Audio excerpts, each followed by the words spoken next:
खौफ में Israel, Iran का एटम बम तैयार। बातें और दावे तो बहुत दिनों से हो रहे हैं कि ईरान इजराइल से हमास चीफ इस्माइल हानिया के बदला जरूर लेगा, लेकिन हमास चीफ हानिया की हत्या के 16 दिन बाद भी ईरान ने इजराइल पर एक भी गोली अभी तक नहीं चलाई है।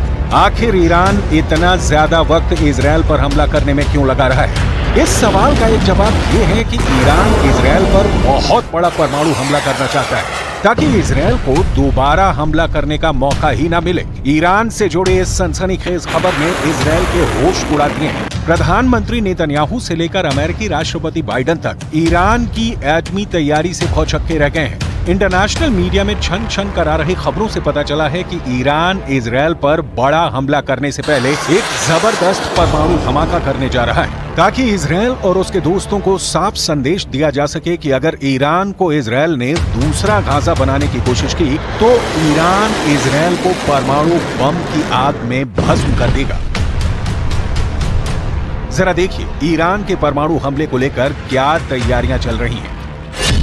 खुफिया एजेंसी को भनक लगी है कि ईरान इस वक्त अंदर ही अंदर परमाणु बम से जबरदस्त हमला करने की तैयारी में जुटा है। दावा तो यहां तक किया गया है कि ईरान के सुप्रीम लीडर ने कुछ चुनिंदा टॉप कमांडरों को आदेश दे दिया है कि ईरान इजराइल पर एटम बम से हमला करना चाहता है। हालात ये हो गए हैं कि ईरान की परमाणु तैयारी को देखते हुए पीएम नेतन्याहू ने एक बड़ी मीटिंग की है जिसमें ये समझने की कोशिश की गई है कि अगर ईरान इजराइल पर परमाणु बम से हमला करता है तो इजराइल ऐसी स्थिति में अपने बचाव के लिए क्या क्या कदम उठा सकता है। दावा किया जा रहा है कि ईरान लगभग 12 परमाणु बम बनाने के बेहद करीब पहुंच चुका है, जो पूरे मिडिल ईस्ट के लिए बेहद खौफनाक है, खास तौर से इजराइल के वजूद के लिए।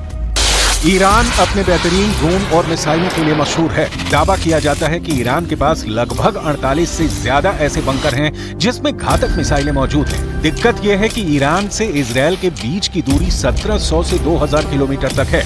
ऐसे में इजराइल के पास एक ही रास्ता है कि उसे इजराइल पर हमला करने के लिए ऐसी मिसाइलें मिले जो इजराइल को एक ही हमले में दबा करके रख दें।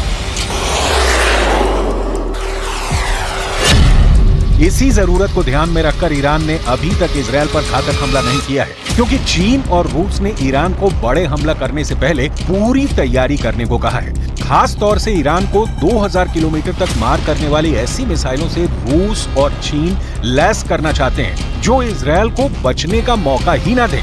यानी ईरान की राजधानी तेहरान से इजराइल के तेल अवीव पर सीधा और बड़ा हमला राष्ट्रपति पुतिन, राष्ट्रपति शी जिनपिंग, ईरान के supreme leader Ayatollah Ali Khamenei को साफ संदेश दे चुके हैं कि रूस और चीन आखिरी दम तक ईरान के साथ हैं।